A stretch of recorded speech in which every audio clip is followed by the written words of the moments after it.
we're trying to improve the running experience and your training experience, whether you're just trying to be healthy and just get 30 minutes of walking in every day.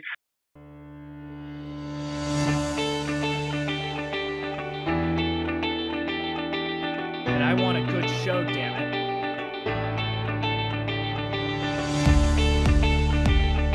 Ready for a good show?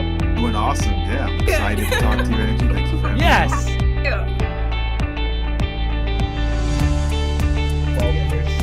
I've always been doing big into archery, and my dad said, hey, you guys want to start an archery store? Yes, that's how I always do.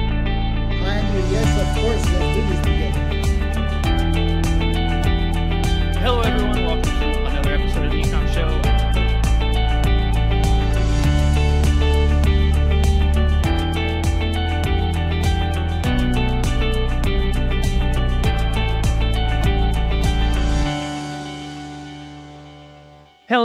Hello, everyone, and welcome to another episode of the Ecomm Show. I'm your host. As usual, I am here with Zack Nagle, who is the CEO of Trueform. Zack, how you doing, buddy? You ready for a good show? I'm excited. Ready for it, Andrew. Super excited to have you on the show. I like to claim that I'm a bit of a runner, so that always makes it fun to have you on here, but I'll probably also find out that that's not accurate, so I'm going to let you take the floor. I always like doing this kind of stereotypical in the beginning, let you kind of just tell us a little bit about your background, how you got started with Trueform, about Trueform, and then we'll take it from there. Yeah, probably the easiest way is start with Trueform. So Trueform has been around for a little more than 10 years now. I think it started around 2013, kind of took off around 2015. I myself came into the company middle of 2016. So been around pretty close to the beginning. Trueform got started. There was just a need and an opening in the market, in the treadmill market, fitness world, for a functional treadmill, curved, non-motorized treadmill. So a treadmill with no power to it. There's batteries in the display and a rechargeable battery in one of our models that gives you the metrics, but everything else is powered by you, the user. And it's funny to think that in 2013, that was a new invention to the market when everything else was motorized and high technology and everything else in the world is going to the more technological advanced products out there. But in the fitness space, everything was moving back towards functional. This is when CrossFit started to take off a little bit more in the public eye, and different workouts like Orange Theory and F45 and getting back to, quote unquote, origins of fitness and just getting back to the basics. And so company started in 2013. I was not involved in the startup of it. Like I said, came in 2016. We actually had a gym on campus. We're based out of Connecticut. And so we had a gym open to the public, and it also served as a studio to film content, educational content, information about the product, and then bring different individuals in the fitness space to really showcase how versatile the treadmill is. We did that for a couple of years and then just moved on to closing the gym and bringing that fitness space digitally through different digital products, through like on-demand training and then just online resources as well. And then just us being a very small, nimble company. At our peak, we've had about 6 people, I think, in day-to-day operations, shared much larger resources with a manufacturing company who handled a lot of the manufacturing logistics there. And in terms of sales and marketing and all that, 4 or 5 people, and everybody wore different hats. So, if you emailed us, if you emailed tech support, could have been me, could have been another person. But over the years, again, we stayed very nimble and small and lean. And, I've just kind of grown with the company and took over a couple of years ago and trying to write the next chapters as we head into 2025 in a couple of weeks. Nice. So did you, you mentioned you started in 2016, but you said you took over a couple of years ago. So what was your role when you started in 2016? It was just more of a trainer, lead, educational lead, and sales operative. Like I said, we had a gym on campus, so that we had Trueform was a small town, middle of nowhere, Chester, Connecticut, which is by the shoreline, and not near Hartford or probably about an hour and a half, hour and 45 outside of New York City. So a hugely populated area. The goal was never to have a full-fledged gym where we'd have 100 or 200 members. It was more of just, we have all this fitness equipment. We have a treadmill. Let's kind of open to the public. And that was working for a bit. But as we've grown as a company and, been to a variety of events in the country, in the United States, and as well worldwide, it was just a need to, send myself, out on the road and do the traditional sales thing and bring that education and bring that training along with, with the treadmills. Because there was a education need to our treadmill started at, $3,000. So a $3,000 treadmill with no motor to it some individuals, it can be a little bit of shock up front. And then we start to talk through, here are the benefits of it, and here's why. It starts to make sense. And so that's kind of where I went with the company.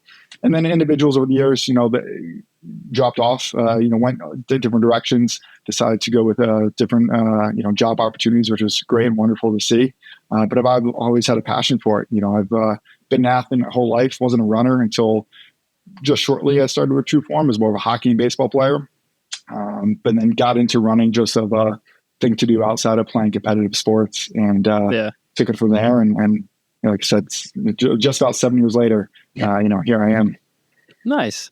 So at a high level, tell me what is the difference, right? Like I know it's curved, got that, no motor, got that. But what are the pros from something functional like that versus just using like your standard, like kind of motorized treadmill? For sure. I mean, the biggest thing is engagement. You're engaged every step of the way, whether you're walking, running, sprinting.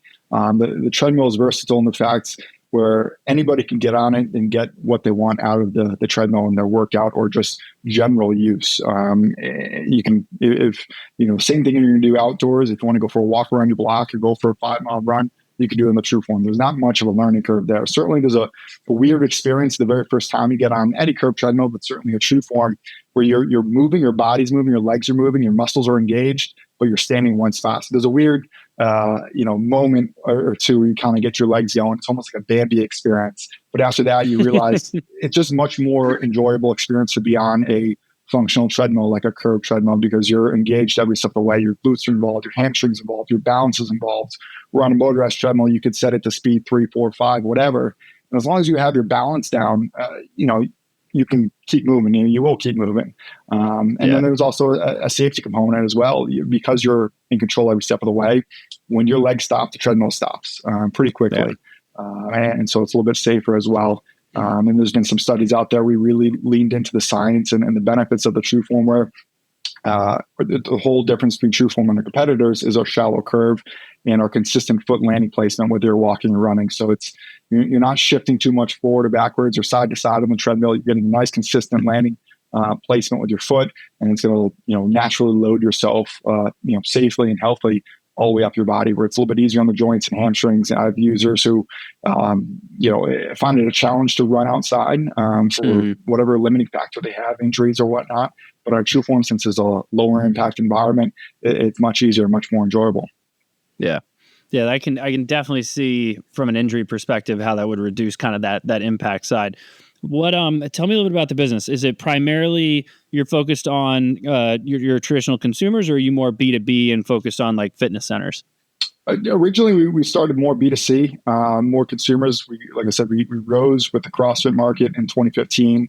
CrossFit was around well before us and was doing well, but we brought running indoors to CrossFit, which was kind of unique in that functional fitness space, where now if you owned a CrossFit gym or you're a CrossFit user who wants to train in their home gym, you can bring running indoors, whether it's inclement weather is stopping you, or space, or time, or maybe you're not a runner, you don't like running. Again, going back to the Trueform was a little bit more enjoyable experience. So we focus on that market because there was such a need there and desire there, and it fit into our methodology fit into theirs as well. And so we focus on the B2C, some CrossFit affiliate sales as well. We really saw individuals who were looking to bring, the CrossFit experience to their home gym. That's where we started off with. And then we started to look into other markets that could, be very similar. Individuals looking to bring outdoors, indoors. We're not trying to replace any outdoor running in the sense of we want you to do all of your runs on a Trueform and never go outside. That is complete opposite. We want to enhance what you're doing outside by bringing it indoors for whatever reason is needed for yourself. And so we found that with triathletes, individuals who are already spending $5, $10 grand, $15 grand on bike setups for indoor training. They would have a $1,000, cheap Walmart treadmill right next to it. And then we realized and tried to pitch to these guys, you can bring a pretty similar outdoor running experience and increase your training benefit indoors, just like you do with your specialty training bike in a treadmill sense. And so we went there. And then now, like I said, we're a very small, nimble company.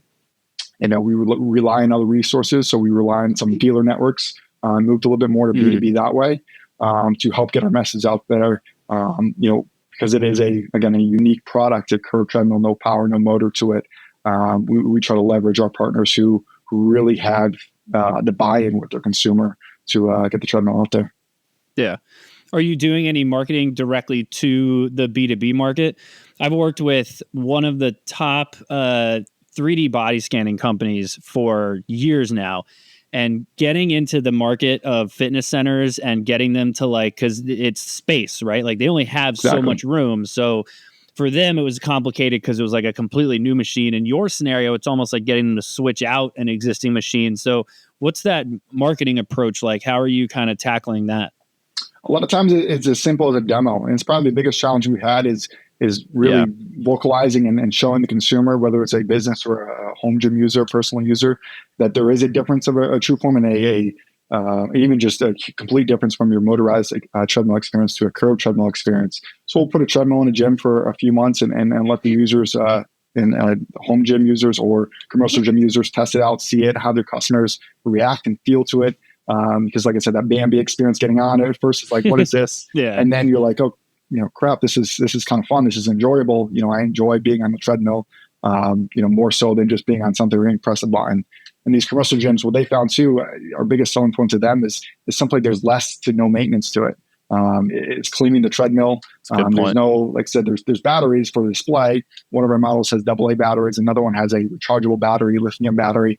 You swap out every 6 months, but for a commercial gym setting.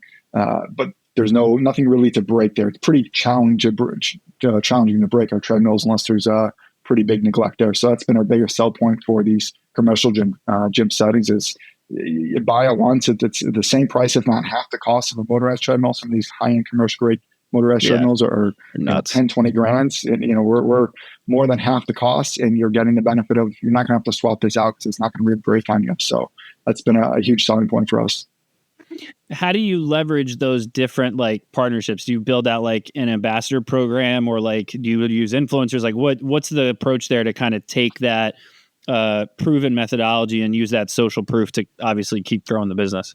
Certainly last, since pandemic, when we couldn't really go out there as much and go to events, like we do the traditional CrossFit circuit or trade show circuit in the fitness industry to meet with these individuals. But last 4 or 5 years, been really laying into the influencer and creative market and just individuals who have say in their communities. And the influencer and creative market is often just initially looked at as this person has X amount of followers and this amount of engagement. And we look at that as well. But we look at individuals who just, again, have voice inside the community. There's some, what I would call influencers who have next to no following on social media in terms of just a number that would stick out at you. But they put their voice and their word out there, and people want to be a part of that. So we try to find those individuals who can really voice that there is a difference and really get across the feeling of the Trueform to their users and to their members, particularly those who are doing things in the community, not just visually online. I mean, certainly there's an importance of from our perspective to have a quote unquote commercial on social media with some of these influencers and some people following, but individuals who are doing things in the community with others and getting other people involved, that's a huge benefit because you touch and feel a Trueform, you get on a Trueform, you can see a difference pretty quickly, even not just a motorized and non-motorized, but between our competitors as well. So anytime I can put a Trueform in front of someone they can touch and feel, that's what we're looking for. Yeah.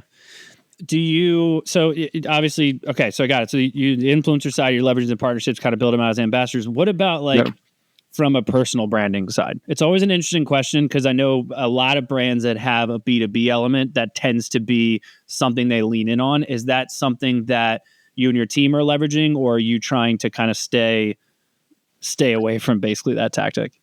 We've tried to kind of create a personal brand, and there is a Trueform brand out there.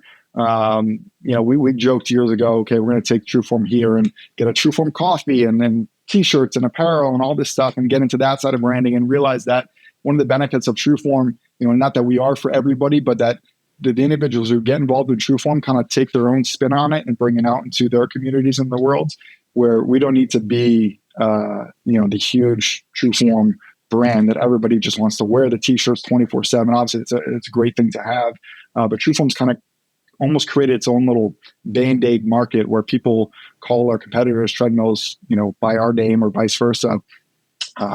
In the sense of I'm more than happy to partner with an individual or a group and showcase their methodology and leverage, allow them to leverage, the Trueform name and brand and likeness in their community almost as a part of their own, than us calling out there as a Trueform brand to be like, we're at the top, we're this person, we're that group, and just try to be something we're not. And it takes a lot of work off our plate as well. And it's a little bit more enjoyable to create that community experience with the different groups who pick up Trueform and bring into their worlds. Is that kind of approach of building that community the more lucrative side of your marketing, or is there another element? Like, do you lean heavier on like paid advertising or social or email or direct or anything like that? Like, which of those tends to be the top performer? Yeah, certainly the traditional social all across all the platforms. Facebook, Instagram are probably our biggest ones.